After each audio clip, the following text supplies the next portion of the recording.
Ano masasabi mo? Welcome to my channel. Sambus. Ako tuturo.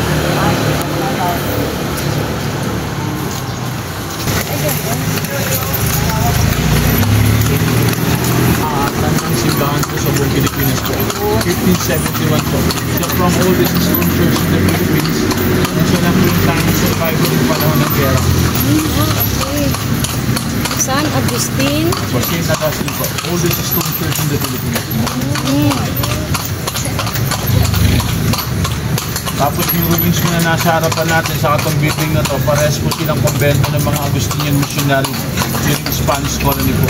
American colony po, itong building na nasa left side natin, founded po ng dalawang American George and Lucas Adamson, yung po sa Adamson University, bago po nalipat sa San Marcelino. Ngayon po yung building niya, private property na to, mga opisina po dito sa loob ng colony. Kaya medyo hindi na siya masyado, kasi nagtaka nga kami, hindi na po talaga siya mostly parang lang po, no, heritage, kasi may mga na siya. May building code pa rin yung sa Intramuros sinusunod po, hindi ko kailangan, hindi ko kayo papayagan magpatay ng building pag ang gusali niyo ay parang Makati. Kailangan old style pa rin, or Spanish ambience, saka mga building ko hindi pwedeng tumakas simbahan. Pero sabi ko nga may mga bahay-bahay na. Matagal na po yung mga bahay, pero re-relegate na po din. So aalisin din pala sila dito. So mapipreserve po talaga itong Ang nasa harapan naman po natin, isa po sa mga pitong simbahan sa loob ng Intramuros to. Every 300 meters ng araw, may simbahan po sa loob ng Intramuros. Ito po yung simbahan ng San Ignacio de Loyola. Ngayon po, museum na rin po sa loob ng Intramuros po. Itong nasa left side naman po natin, ito po po ng itinayo, ang Ateneo de Manila. Ateneo de Manila po was founded 1817 sa lugar po na to. Na-transfer po sa Padre Paura and then totally moved in Loyola, Quezon City noong 1952.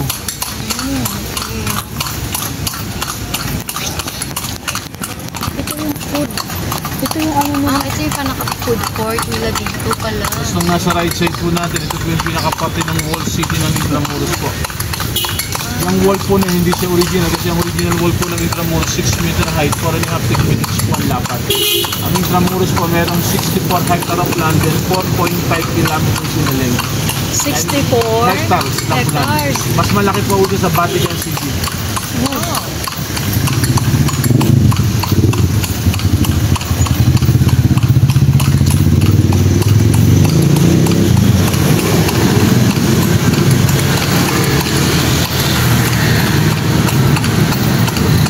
Nasa right side po natin, ito po yung tinatawag ng Puerta de Santa Lucia.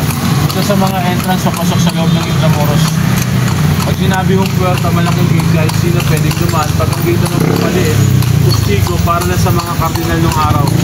Panahon po ng mga kapag ginamit siya o priestess po ng araw. Pagpapasok po ba sa mga ganyan, may entrance din? Yes po. Ito naman po yung gallery ng mga naging presidente po ng Pilipinas. Sa Pilipinas po, meron lang itong presidente. 15 lalaki, 2 babae po. Mga past president pa lang po, wala po yung Bongbong Marcos. Pagkatapos po ng termino niya, saka pa lang po siya ilalagay.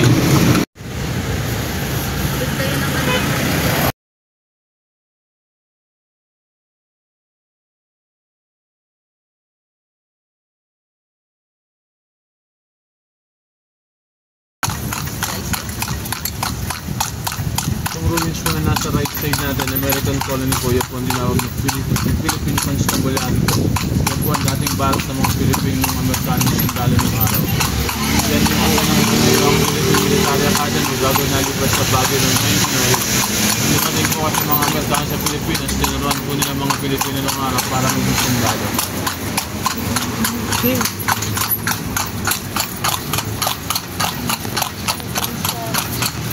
Ito yun.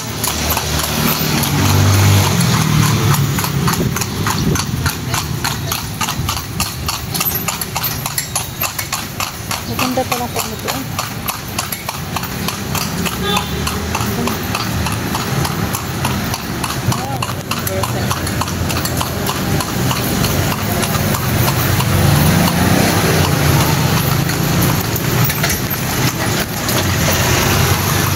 Po, dati pong kumbento ng mga Madre ng Pilipinas po. Ito po yung pinaka-kumbento nila, Madre Ignacia de los Espíritus Santos. rin sa mga wax museum na po ngayon. Kompleto ng mga madre, ito nasa left side po natin, kompleto ng mga pare o mga eskwita. Ngayon po yun ang pamantasan ng Museo ng Manila po. Manila.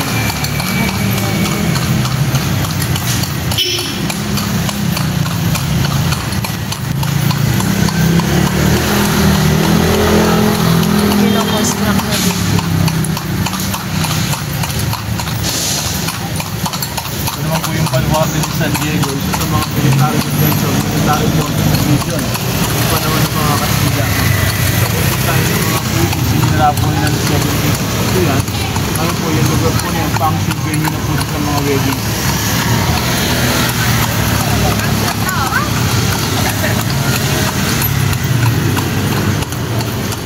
Ano naman po yung pinaka-anti-aircraft cannon ng mga Hapon, ginamit po ng World War II. Simuwa para picture taking po kayo. Sige.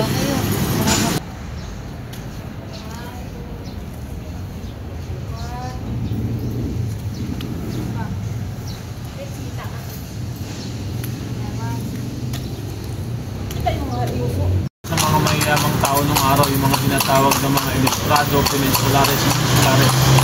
Tawag sa mga Pilipino nung araw, mga Indio. Kaya mga Indio nung araw nakatira sila sa Bagong Bayan. Kaya as mga nakasal sa Soto Luneta. Kaya tinawag na Luneta yung shape ng pancake parang buwan, lunet o lunar. Ito naman yung Puerto Real, ginawa ng 1663, daanan ng mga mayayamang tao during Spanish colony. Ito nasa left side naman natin, dating kumbento ng mga Jesuito o Jesuits po. Ito rin po yung tinawag na Quartal de España kung saan pinilitis o trial ni Rizal bago siya palagay sa Bagong Bayan kung isang brother sa Lesseco ng Umaga. Yun po yung pamantasan ng Museo ng Manila. Isa po sa mga eskwelahan na nasa loob ng Glamahok.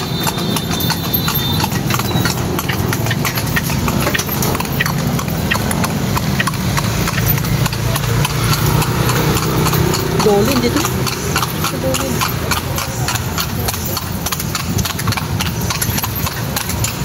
Hey!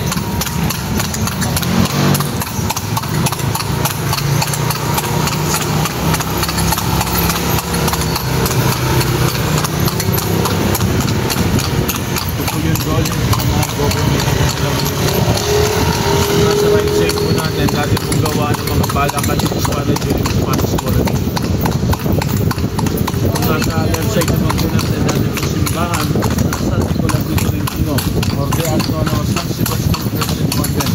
Ngayon po yun ang Manila Bulletin. Ito po sa mga pinakamatandang newspaper sa buong Pilipinas. Pinakamatanda po is Manila Times since 1800. Ang isa pa rin sa pinakamatanda po yung Herald newspaper.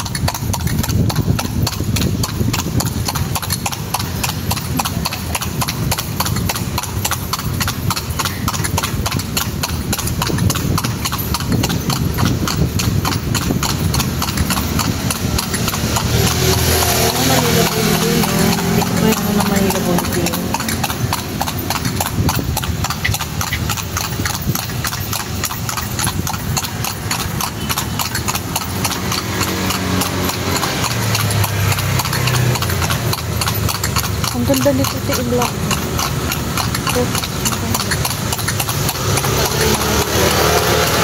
Pag nasa ano na? The Bailey. Bakit may Bailey?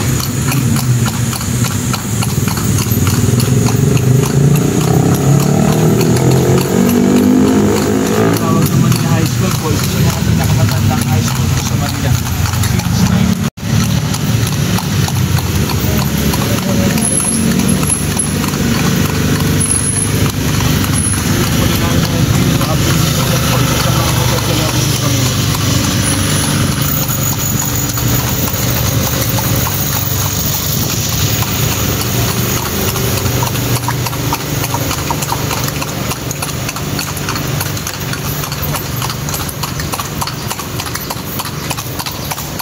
Baluarte din sila, isa rin po sa mga battlefield ng araw. Meron po kasi mga Japanese pirates at Chinese pirates led by Lim Mang Hong. Ito nasa left side po natin, dating simbahan ng San Francisco Church and Convent. Ngayon po yan ang Mapua University, one of the best engineering university po. Diyan po sa Mapua po. Diyan po graduate yung Pilipinong arkitekto na nagdisenyo na sinakyan ng mga Amerikano papunta sa buwan. Yung tinatawag po na Apollo 11, ang pangalan niyo po Eduardo San Juan. Saka yung naka-invento po ng Flores and Blanca, si Agapito Flores. Saka yung naka-invento po ng Mighty si Donato Banataw. Wow. Dito pala sa loob yung Mapua Institute. Engineering ano ko. So, may architect. Yan mga galing. Nasa right side po natin ito po pinaka-Chinatown area nung araw o parikan po. Panahon ng mga Hapon naging garrison ng kulungan. Ngayon po isa na sa mga student canteen na nasa loob ng Intramuros. Ito nasa left side po natin, dati naman siyang hospital ng San Juan. Ngayon po yung pang Lyceum of the Philippines. Ito Lyceum nga. Lyceum.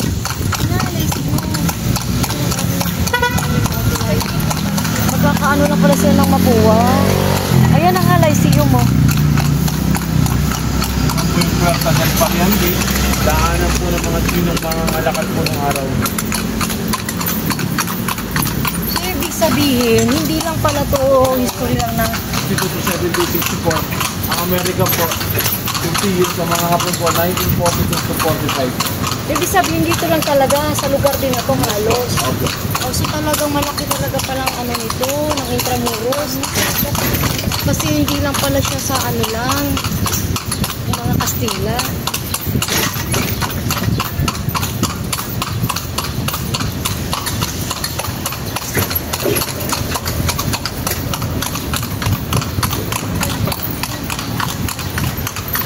Yung po yung Letran, pangalawa po sa pinakamagandang eskwelahan sa buong Asia 1620. Pinakamatanda po sa lahat, USD 1611.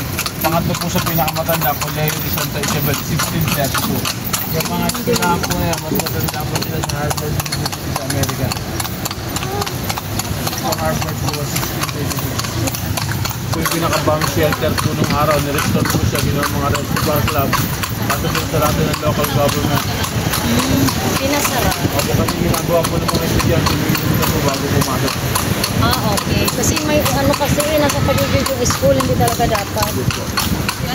Eto, mga bomb shield daw yan dyan dati ginawa sa mga resto bar, pero pinasara dahil marami raw estudyante naglalasing mo na bago pumasok.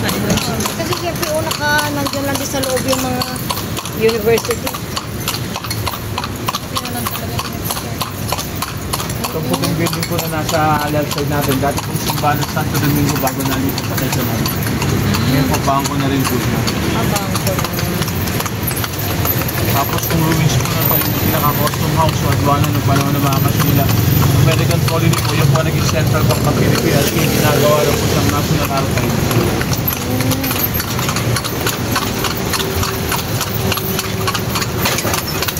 Ito naman po yung monumento ni King Philip II na sa susunod wala ko ng galing ng pangalan ng Pilipinas. Already Pilipinas, segundo oras, plus Pilipinas. King Philip. Nagsimula yung pangalan Pilipinas. Sa kanya po nang galing. Ano pangalan yun? Already Pilipinas, segundo oras, Islas Philippines. King Philip po. Itong side po natin, dito po lang ito yung mga sugyan sa Patamas 16 level. At hindi siya po, nilipat lang sa palang balikan. Pero dati dito na una yung UST. Apo, dyan po sila ka-all.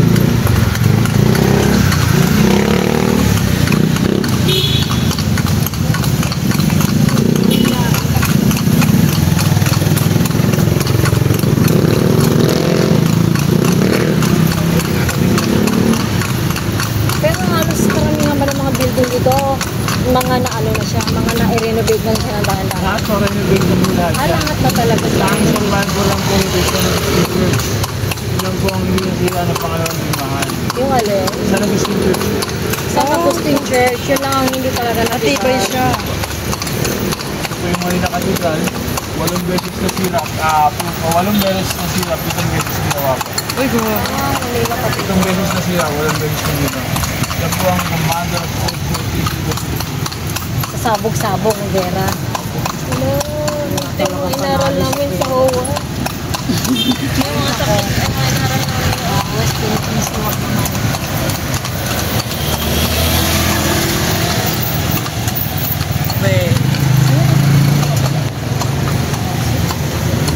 gagawin nyo? Papasok na po kayo sila para makita yung museum. Eh, tabi, may sasakyan. Ano ba, online? Magkano lang. Hindi pa sure. Anong sanitary? Alam mo yung sanitary engineer? Yung nagpunta ni pinsan ni tatay mo doon sa bahay? Halika! Ano kami?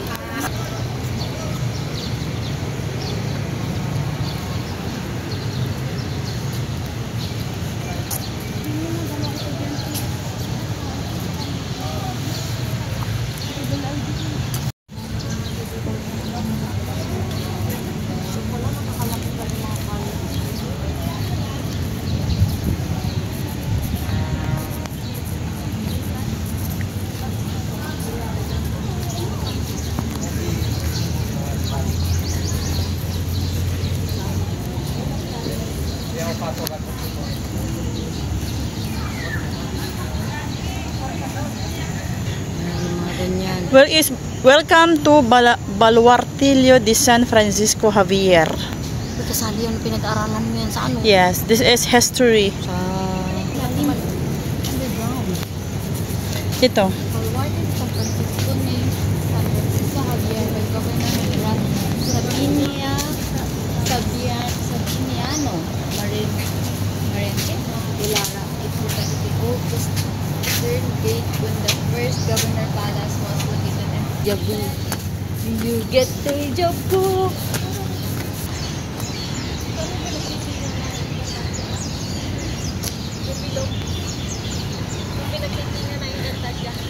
Ana.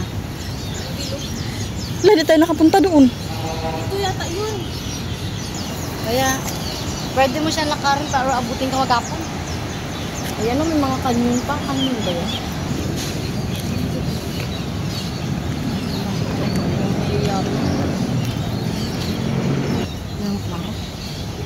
Saan niya pinugutan yung mga magtadre?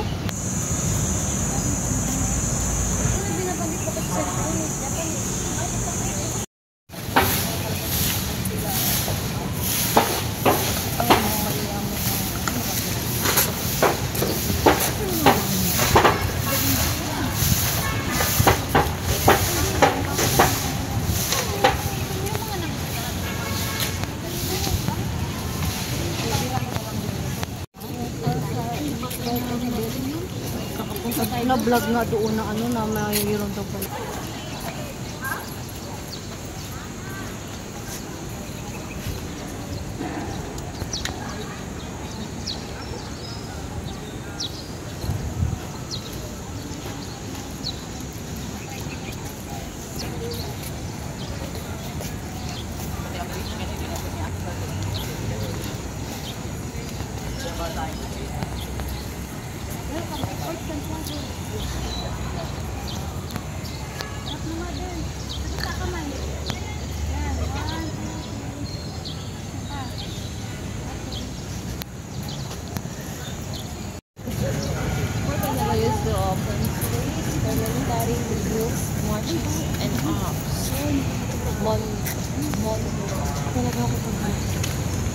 May mag, ano ka ng likod mamaya mo?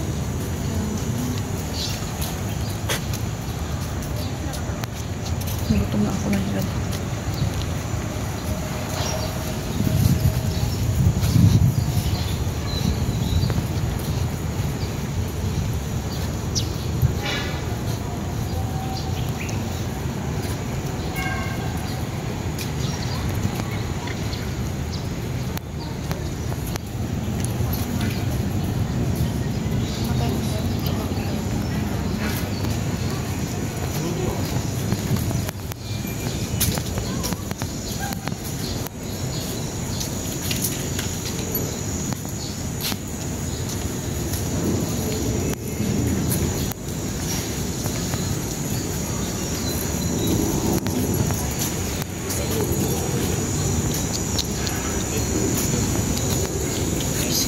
Bakit mo talaga